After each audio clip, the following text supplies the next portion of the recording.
What's up? I'm Daniel Beyda. I'm a Yeshiva Flappers grad, and I'm currently studying for the year in Israel at Yeshiva Torah Traga. I just want to take a quick second, give over Devar Torah about this week's parasha and how it relates to the story of Purim.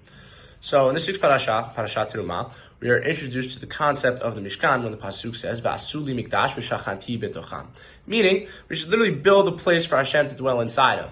Now, not only is this the first time that we see the term Shekhinah used as a name for Hashem, but it's also a pasuk that has bothered just about every single rabbi ever. They all ask the same question. How is it possible to build a place for Hashem? He's not a physical being. He doesn't need a house or a bed or anything like that. He's God. He's supposed to be everywhere. He doesn't need a temple, right? That doesn't make any sense. So in order to answer this question, it might help to look towards what Harambam writes in Sefer Bereshit when he says that each and every one of us has a piece of Hashem inside of us in the form of our minds, our brain, our intellectual ability, our ability to think, speak, do, and act, right?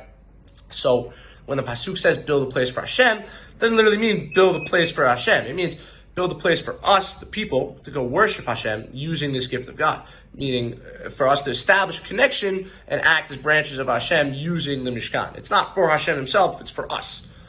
And in the story of Purim, Hashem is not physically present, right? The story of Purim takes place during Galut Bavel when there was no Beit Mikdash or Mishkan.